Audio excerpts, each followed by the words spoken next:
الثانی، دوسری فصل ہے۔ عن عائشة رضی اللہ عنہا انہا كانت مع رسول اللہ صلی اللہ علیہ وسلم فی سفر قالت فسبقته على رجلی فلما حملت اللحم سابقته فسبقني قال هذه بتلك السبقة رواہ ابو داؤد۔ حضرت عائشہ رضی اللہ عنہا سے مروی ہے کہ وہ اللہ کے رسول صلی اللہ علیہ وسلم کے ساتھ تھیں ایک سفر میں۔ وہ فرماتی ہیں تو میں نے آپ کے ساتھ دوڑ لگائی، فسابقتہ، تو میں نے آپ کے ساتھ دوڑ لگائی، تو میں اپنے پیروں سے دوڑ کر آپ سے آگے نکل گئی۔ فسبقتہ علی رجلی فلما حملت اللحم، جب میں تھوڑی فربہ ہو گئی، جب مجھ پر گوشت چڑھ گیا، سابقتہ، پھر میں نے دوڑ لگائی آپ سے، فسبقنی، تو آپ مجھ سے آگے بڑھ گئے، آگے نکل گئے۔ پھر آپ نے فرمایا عائشہ کہ یہ اس ہار کا بدلہ ہے، ہذہ بتلک السبقہ، یعنی جو تم اس سے پہلے جو مجھ سے آگے نکلی تھیں یہ اس کا بدلہ ہے۔ یعنی حضور پاک صلی اللہ علیہ وسلم کی زندگی جب ہم دیکھتے ہیں تو آپ کی زندگی میں ہمیں نظر آتا ہے کہ آپ کتنے با اخلاق تھے اور کتنا آپ علیہ والسلام اپنی بیویوں کو اہمیت دیا کرتے تھے، ان کو وقت دیا کرتے تھے، ان کے ساتھ تفریح کیا کرتے تھے۔ آج کل یہ بڑا مرض ہوتا ہے شوہروں میں کہ اپنی بیویوں کو وقت نہیں دیتے، اپنی بیویوں سے بات کرنا، ان سے ان کی باتیں سننا، ان سے تفریح کرنا، تھوڑا کھیلنا، ہنسی مذاق کرنا، یہ ہوتا ہے اصل شادی کا مقصد۔ اس لیے حضرت حضور پاک علیہ والسلام نے ایک حدیث پاک میں ایک صحابی جنہوں نے ایک طیبہ لڑکی سے شادی کر لی تھی، آپ نے فرمایا حلا بکرن فتلاعبها وتلاعبک، ہاں کہ تم نے باقرہ سے کیوں نہیں شادی کری کہ تم اس کے ساتھ کھیلتے وہ تمہارے ساتھ کھیلتی، یعنی باقرہ کا مزاج اور زیادہ بچپن والا ہوتا ہے اور وہ کھیل کود کو پسند کرتی ہے۔ تو حضور پاک علیہ والسلام کے ایک سفر کا یہ واقعہ ہے کہ آپ نے یہ اہتمام فرمایا اور کیا کیا، دوڑ لگائی اپنی بیوی کے ساتھ میں، ام المؤمنین سیدتنا عائشہ صدیقہ رضی اللہ عنہا کے ساتھ میں آپ نے دوڑ لگائی۔ تو آپ علیہ والسلام سے آگے نکل گئی حضرت عائشہ، دبلی پتلی تھیں۔ پھر کچھ مرحلے کے بعد میں، کچھ وقفے کے بعد میں ایک بار پھر دوڑ لگائی۔ اس سے پتہ لگا کہ دوڑ لگاتے رہتے تھے ہیں۔ پھر دوسری مرتبہ میں حضرت عائشہ تھوڑا فربہ ہو گئی تھیں، موٹی ہو گئیں، اور حضور پاک صلی اللہ علیہ وسلم آپ سے آگے نکل گئے۔ پھر آپ علیہ والسلام نے یہ چیز جتائی بھی، عائشہ حساب برابر ہو گیا، ہذہ بتلک، یہ اس کا بالکل ٹھیک ہے۔ تو اچھا، دوڑ لگانا اس کا بھی جواز معلوم ہوتا ہے کہ مسابقے رکھے جا سکتے ہیں، ٹھیک ہے۔ ہر چیز جو کہ حلال چیز ہو اس کا مسابقہ کیا جاتا ہے۔ عام طور سے کھیل کود میں شریعت میں یہ ترغیب دی گئی ہے کہ اگر کھیل کود بھی ہوں تو ایسے ہوں جن کے ذریعے سے بدن کی صحت برقرار رہے۔ پہلے کے دور میں باقاعدہ کوئی جم نہیں ہوا کرتے تھے، لیکن پہلے کے لوگوں کی جو لائف سٹائل ہوا کرتی تھی وہ ایسی ہوا کرتی تھی۔ شکار پر جا رہے ہیں، شکار پہ جانا خود جسمانی صحت کے لیے ضروری ہوتا ہے، بہت محنت لگتی ہے، انسان پسینے سے شرابور ہو جاتا ہے۔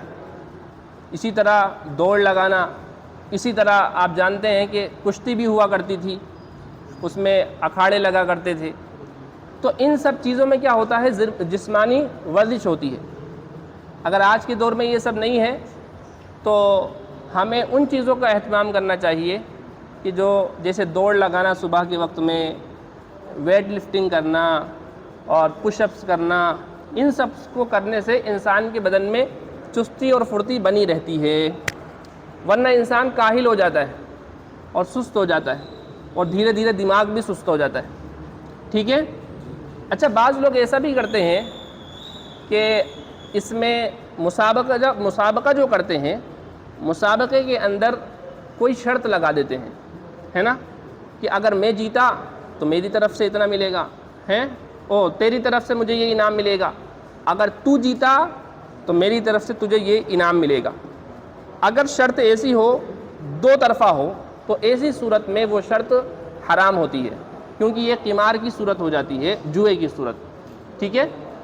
اگر یہ یک طرفہ ہو اس طور پر کہ وہ کہے، ایک آدمی کہہ رہا ہے کہ اگر تم جیتے تو تمہیں میری طرف سے یہ انعام ملے گا، اور اگر میں جیتا تو کچھ نہیں ہے، تب یہ بھی جواز کی ایک صورت ہے.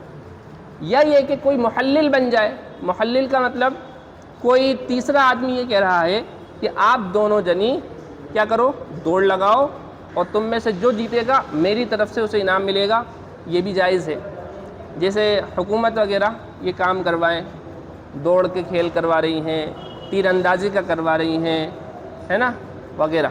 ٹھیک ہے. آگے چلیں.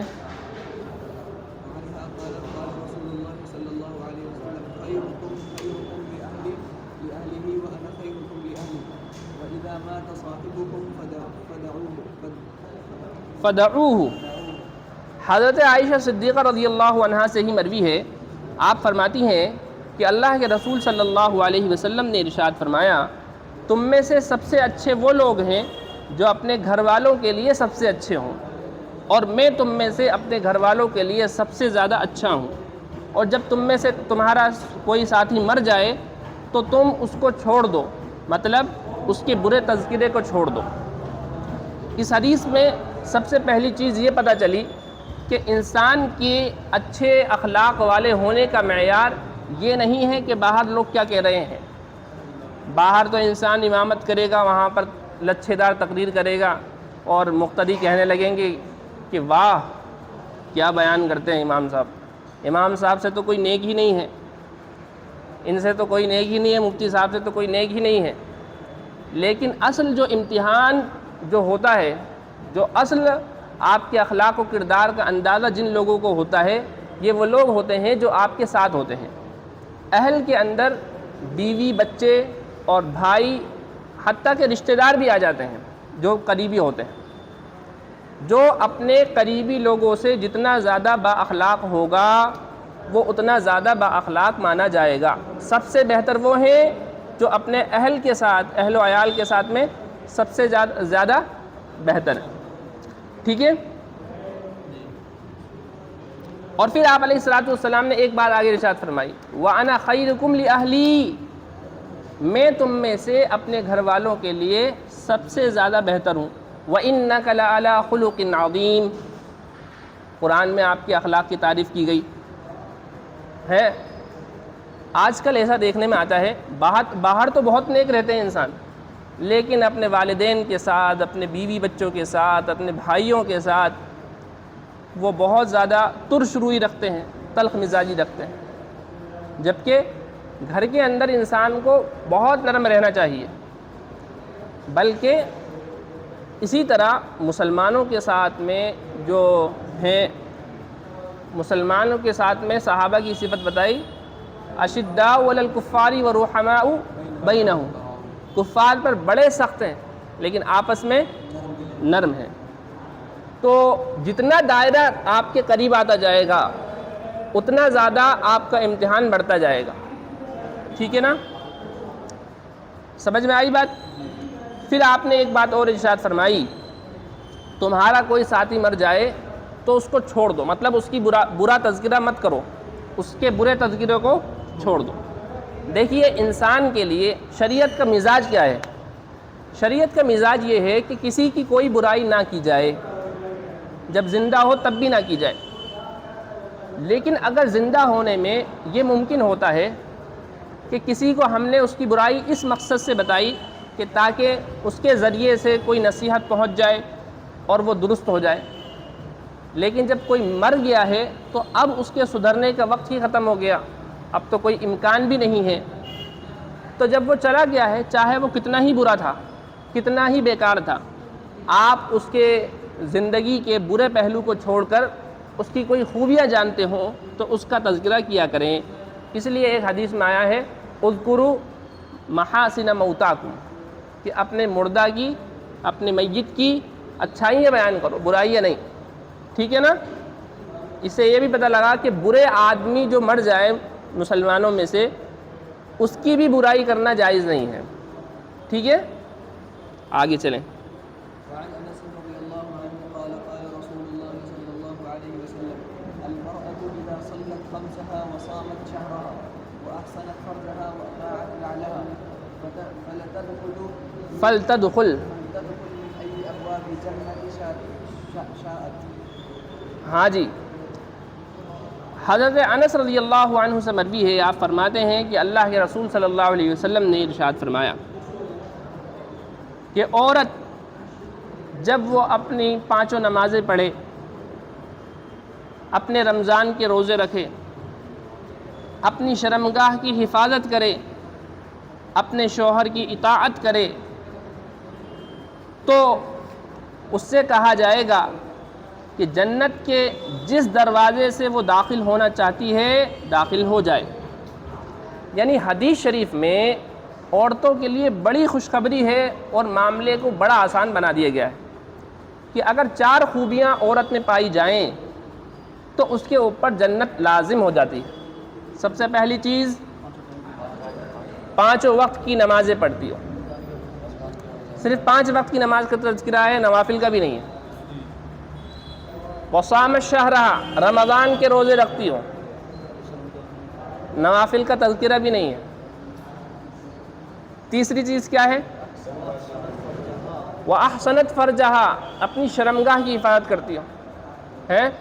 شرمگاہ کی حفاظت کا مطلب زناکاری وغیرہ میں، فحش کاموں میں مبتلا نہیں ہوتی ہو۔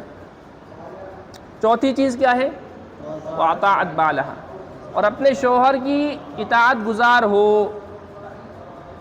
سمجھ میں آئی؟ یہ اگر 4 خوبیاں کسی عورت میں پائی گئیں، اسی عورت میں پائی جا سکتی ہیں جو واقعتاً اچھی ہو، واقعتاً نیک ہو۔ یہ 4 چیزیں اگر کسی عورت میں پائی جا رہی ہیں تو وہ اور دیگر برائیوں سے بھی محفوظ رہے گی اور رہتی ہے۔ ٹھیک ہے، بات سمجھ میں آئی؟ اس لیے حضور پاک علیہ السلام نے خوشخبری سنائی کہ وہ جنت کے جس دروازے سے داخل ہونا چاہے داخل ہو سکتی ہے۔ ٹھیک ہے، آگے چلیں۔ وعن ابي هريره رضي الله عنه قال قال رسول الله صلى الله عليه وسلم لو كنت آمرا احدا ان يسجد لاحد لامرت المرأة ان تسجد لزوجها۔ جی، بڑی اہم حدیث ہے۔ حضرت ابو ہریرہ رضی اللہ عنہ سے مروی ہے کہ اللہ کے رسول صلی اللہ علیہ وسلم نے ارشاد فرمایا کہ اگر میں کسی کو حکم دینا چاہتا کہ وہ کسی کو سجدہ کرے، اگر میں کسی کو کسی کے لیے سجدے کا حکم دیتا تو ضرور عورت کو حکم دیتا کہ وہ اپنے شوہر کو کرے۔ یعنی یہ انتہائی مؤثر ترین انداز ہے عورت کو اپنے شوہر کی اطاعت پر ابھارنے کے لیے، آمادہ کرنے کے لیے، کہ شوہر کی اطاعت عورت کے ذمے اتنی اہم ہے۔ دیکھیے، اللہ کے رسول صلی اللہ علیہ وسلم نے یہ فرمایا اگر حکم دیتا، حکم ہے نہیں، جائز ہے نہیں، لیکن اس میں مبالغے کو، اطاعت کے مبالغے کو بتانے کے لیے ہے کہ اطاعت اتنی ضروری ہے، آپ نے فرمایا اگر کسی کو حکم دیتا کہ وہ کسی کے لیے سجدہ کرے تو شوہر کو سجدہ کا حکم، یعنی بیوی کو حکم دیتا کہ وہ اپنے شوہر کے لیے کرے۔ سمجھ میں آ گئی بات؟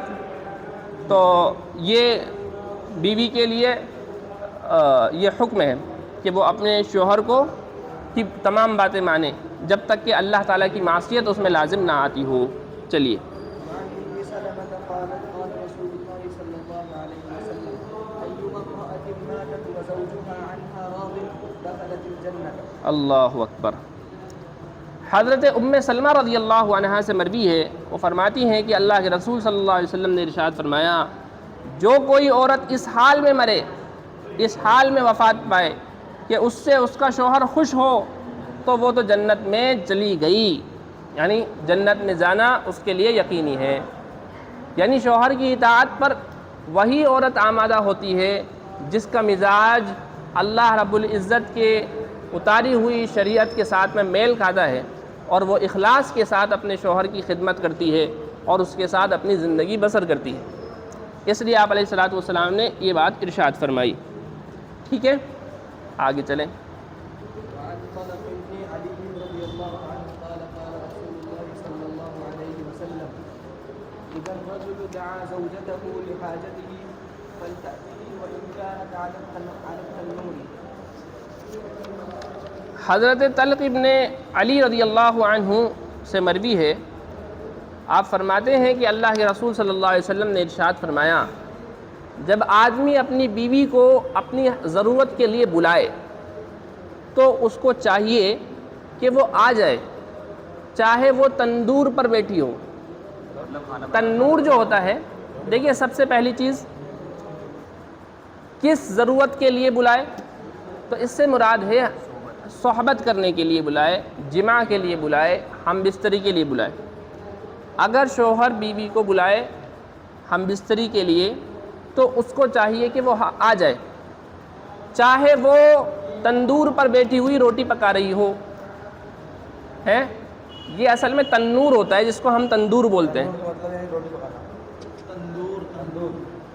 ارے تندور بولتے نہیں ہے جس میں روٹی پکتی ہے، نہیں جانتے؟ ہاں، اصل چیز ہے یہ تنور۔ یہ ایک غلط العوام ہے جو مشہور ہو گیا ہے، کیا؟ تندور۔ اصل کیا ہے؟ تنور۔ یعنی اس کا ہم ترجمہ چولہے سے بھی کر سکتے ہیں، اگرچہ وہ چولہے پر بیٹھی ہوئی ہو۔ یعنی اس میں اہمیت بتائی ہے کہ عورت کا جو یہ کام ہوتا ہے کھانا بنانے کا یا روٹی وغیرہ بنانے کا، عورت اس وقت تک نہیں ہٹتی ہے جب تک کہ فارغ نہیں ہو جائے۔ وہ ہر چیز کو ناپسند کرتی ہے، وہ یہ بھی ناپسند کرتی ہے کہ وہ چولہے کی آنچ کو تھوڑا کم کر کے جائے اور پھر تھوڑا دیر میں آئے، بہت ایمرجنسی کام ہوگا تب جائے گی وہ چھوڑ کر۔ تو اللہ کے نبی پاک علیہ الصلوۃ والسلام نے ارشاد فرمایا کہ اگر شوہر بلا رہا ہے اپنی ضرورت کے لیے تو بیوی کو آ جانا چاہیے، چاہے سے وہ چولہے پہ بیٹھی ہوئی روٹی بنا رہی ہو، ہے نا؟ آگے چلیں۔ وعن معاذ عن النبي صلى الله عليه وسلم قال لا تؤذي امرأة زوجها في الدنيا زوجها في الدنيا إلا قالت زوجه من الحور العين لا تؤذيه قاتلك الله فإنما هو عندك دخيل يوشك أن يفارقك إلينا۔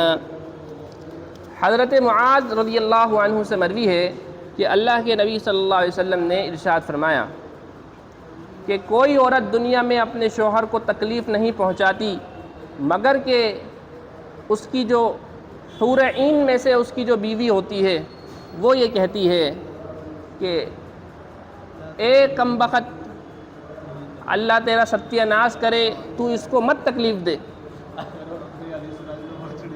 کیا؟ تو اس کو مت تکلیف دے، وہ تیرے پاس، یعنی یہ تیرے پاس جو ہے تھوڑی دیر کے لیے ہے۔ دخیل کا مطلب غریب نزیل، تھوڑی دیر کے لیے تیرے پاس ہے اور قریب ہے کہ وہ تجھ سے جدا ہو کر ہمارے پاس آ جائے۔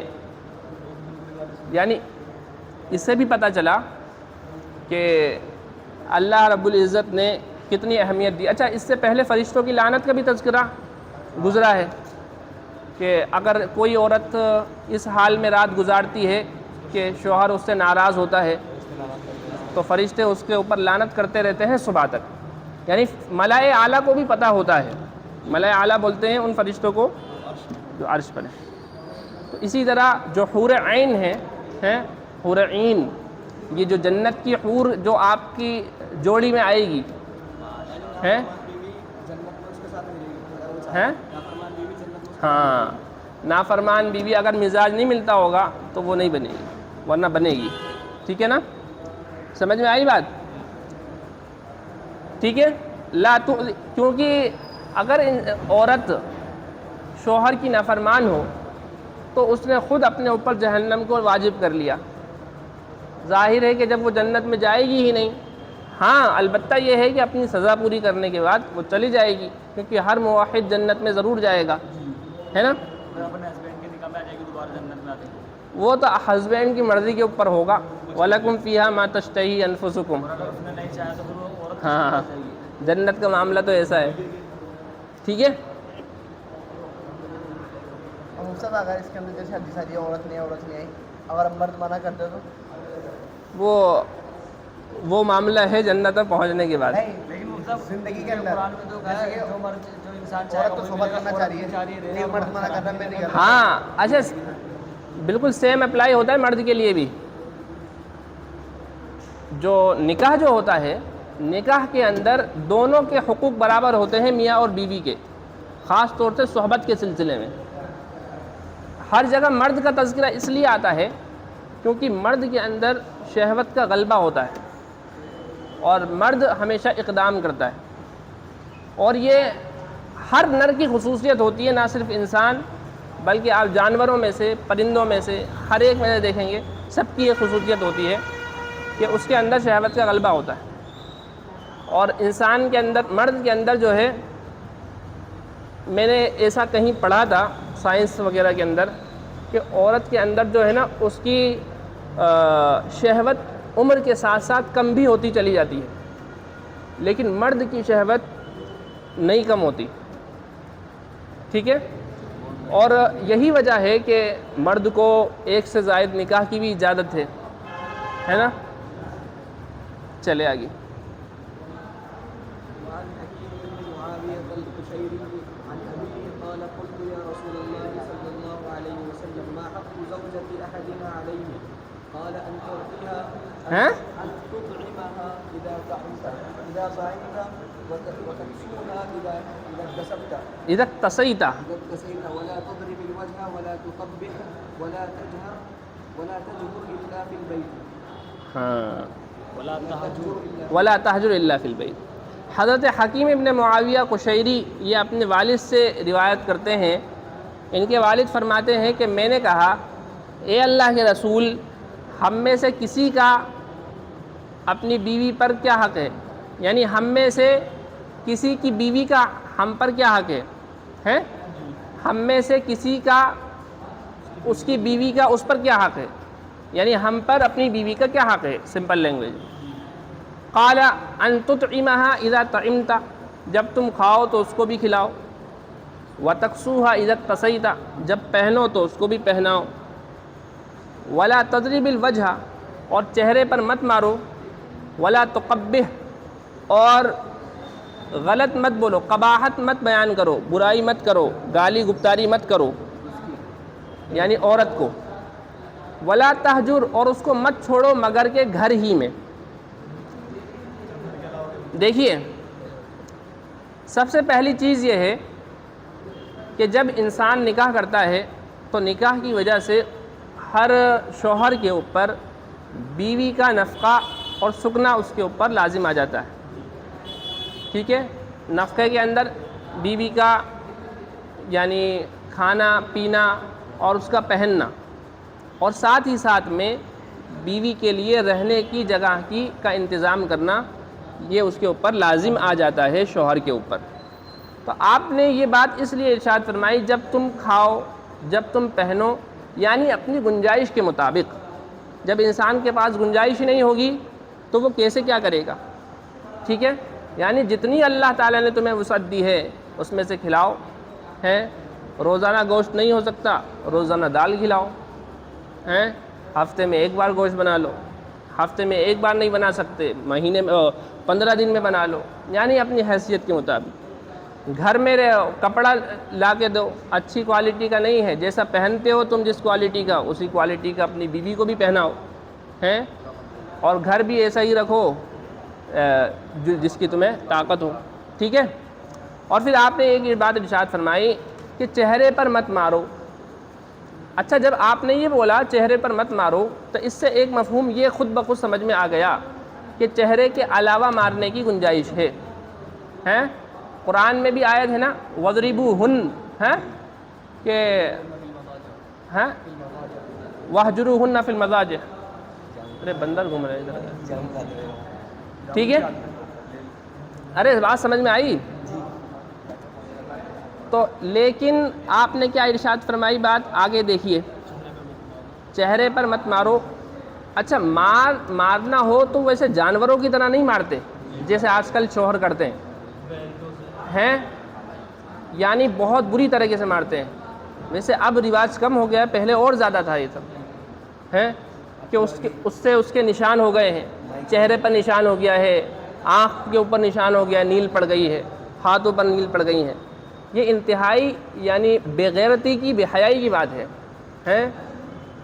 بلکہ ابھی آپ دیکھیں گے آگے افضل یہی ہوتا ہے کہ بیوی کے اوپر ہاتھ اٹھایا ہی نہ جائے, افضل یہی بات ہے. لیکن ضرورت کے کیونکہ شریعت میں ایک طرح سے شوہر کے راعی بنایا ہے, نگہبان بنایا ہے, اور تعدیب کی ذمہ داری یہ شوہر کے ہی اوپر ہے ادب سکھانے کی. اس میں ضرورت کبھی کبھی مار کی بھی پڑتی ہے, اس لیے شریعت نے وہ گنجائش دی ہے. لیکن اس میں ضرب غیر مبرح ہو, یعنی ایسی مار ہو جس کی وجہ سے سخت تکلیف نہ پہنچے, نشان وغیرہ نہ پڑے اس سے. ٹھیک ہے, ولا تقبح, اور اس کو برا بھلا مت کہو, اس کو گالی دینا ہے, یعنی گندی گندی گالیاں دیتے ہیں. بیوی کی ماں باپ کو گالی دیتے ہیں, اس کو خود کو گالی دیتے ہیں, رشتہ داروں کو گالی دیتے سب کو گالی دیتے ہیں. یہ بہت انتہائی درجے کی گھٹیا پن ہے گالی دینا. ٹھیک ہے, اور یا یہی بول دیا کہ تجھ جیسی منحوس نہیں دیکھی میں نے, اپنا چہرہ دیکھا ہے تو نے, ہیں کتنی بد شکل ہے, ایسا بول دیا. تو یہ بہت گھٹیا بات ہے, یہ سب نہ کرو ہیں. تو سب سے اچھا ہے خاموش ہو جاؤ خود. اس کو ولا تہجر, ناراضگی کی وجہ سے اگر تم اس کو چھوڑو تو گھر کے بعد مت چھوڑنا. کئی لوگ ہوتے ہیں گھر سے باہر نکال دیتے ہیں, ایسے کم بخت ہوتے ہیں, گھر سے باہر نکال دیا. اور خیر اگر کبھی ایسا ہو کہ تم ناراض ہو بیوی سے, وہ بات نہیں ماننی, تو وَاهْجُرُوهُنَّ فِي الْمَضَاجِعِ, ان کو بستروں پہ اکیلا چھوڑ دو, تم کہیں اور سو جاؤ گھر ہی میں کسی اور کونے قطرے میں. ہیں. ایسا بھی کر سکتا ہے کہ مرد اپنے گھر سے چلا جائے, ہاں کہیں بھی چلا جائے. دور بھی چلے گئے تھے نا ایک بار, 1 مہینے کے لیے. ہاں تو سمجھ میں آئی بات, یہ چیز یہ اصول ہیں. آگے چلیں. وعن لقيط بن صبرة رضي الله عنه قال قلت يا رسول الله إن الامرأة في لسانها شيء يعني البداء, قال طلقها.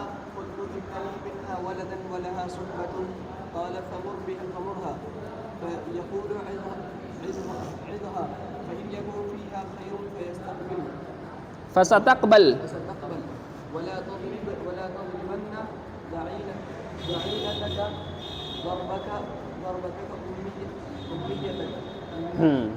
حضرت لقیط ابن صبیرہ رضی اللہ عنہ سے مروی ہے, فرماتے ہیں میں نے کہا اے اللہ کے رسول, میری بیوی کی زبان کے اندر ہے نا بہت بدہ پن ہے, یعنی جب بولتی ہے بہت برا بولتی ہے, بدا بولتے ہیں پھوہڑ پن کو اور برے الفاظ بولنا. تو آپ نے فرمایا طلقها, طلاق دے دو اس کو. یعنی اگر تمہیں ایسا لگ رہا ہے کہ بالکل برداشت صحیح بات ہے تو تم طلاق دے دو, سمپل بات. قلت ان لی منہا ولدن, میں نے کہا کہ حضور اس سے میری اولادیں بھی ہیں, یعنی اولاد ہے مجھ سے اس سے میری. ولدن کا مطلب یہ ولد یہ جمع میں بھی استعمال ہوتا ہے جنس کے معنی میں, یعنی اس سے میری اولاد ہیں. ولا صحبتن, اور ایک عرصہ ہو گیا اس کے ساتھ رہتے, یعنی ایک صحبت بھی ہے, ساتھ رہ رہے ہیں کافی عرصے سے, یہ دیکھیں معاشرۃ قدیمہ ہے. قال مرہا, تو آپ نے فرمایا اس کو حکم دے. یقول اذھا, یعنی مرہا کا مطلب وہ کہتے ہیں کہ اس کو نصیحت کر, اس کو حکم دے, اس کو جو ہے تبلیغی جماعت کی جو ہفتے والی تعلیم ہوتی ہے مستورات کی, اس میں لے جایا کرے. فَإِن يَكُن فِيهَا خَيْرٌ فَسَتَقْبَلْ, اگر اس میں کوئی خیر ہوگی تو وہ قبول کر لے گی، اپنا جو ہے تشکیل میں نام لکھا دے گی۔ وَلَا تَضْرِبَنَّ ضَعِينَتَكَ ضَرْبَكَ أُمِيَّتَكَ، اور ہرگز تم اپنی بیوی کو وہ مار مت مارنا جیسی مار تم اپنی باندی کو مارتے ہو۔ یعنی باندی اور بیوی دونوں برابر نہیں ہوتی، ٹھیک ہے؟ تم تو اس کے پورے مالک ہوتے ہو باندی کے، یعنی کہ باندی کو پوری طرح سے مارنا جائز ہے کہ ہے جی؟ باندی کو جائز ہے مارنا پوری طرح سے؟ ہاں، یعنی جس قدر باندی کو مارتے ہو نا اس قدر بیوی کو مت مارنا، کیونکہ دونوں کے درجات میں فرق ہے۔ سمجھ میں آئی بات؟ اچھا، ضعینہ اصل میں بولتے ہیں سفر کرنے والی عورت کو۔ ضعینہ کس کو بولتے ہیں؟ تستخفونها یوم ظعنکم ویوم اقامتکم، ظعن ہے نا قرآن میں، تو اس سے ضعینہ، ظعن بولتے ہیں سفر کو، اور ضعینہ سفر کرنے والی۔ تو بیوی کو ضعینہ کیوں بولا؟ بیوی کو ضعینہ اس لیے بولا ہے کیونکہ جب عورتیں، آزاد شریف عورتیں جب سفر کرتی تھیں تو وہ ہودج میں بیٹھا کرتی تھی۔ ہودج جانتے ہیں کسے کہتے ہیں؟ اونٹ کے اوپر جو پردے والا چھوٹا سا کمرہ بنائے رہتے ہیں نا،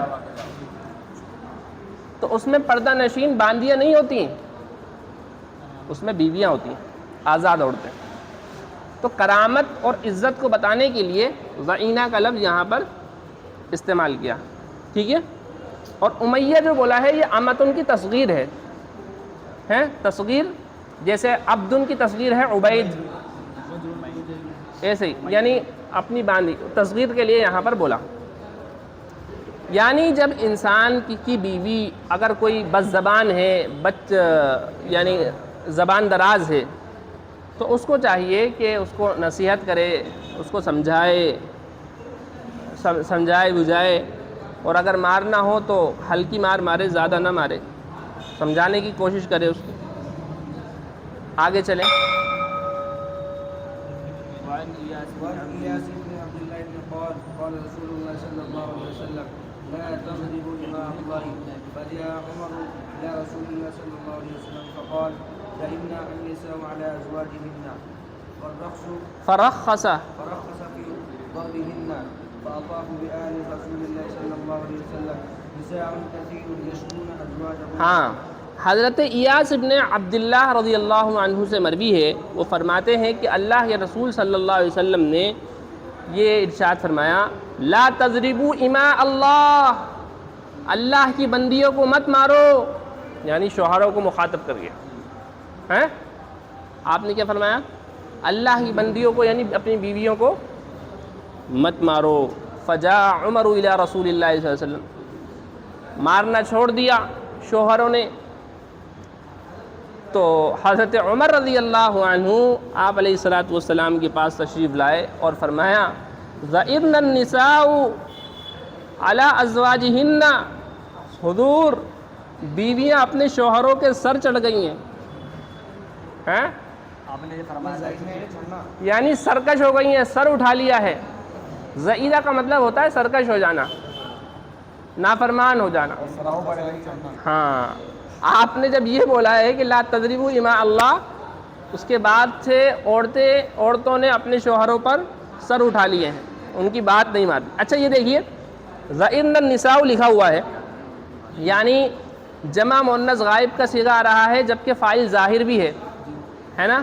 تو اس میں دیکھیے یہ وہی ترکیب ہے جس کو اکلون البراغیث، اسی کی ترکیب پر ہے۔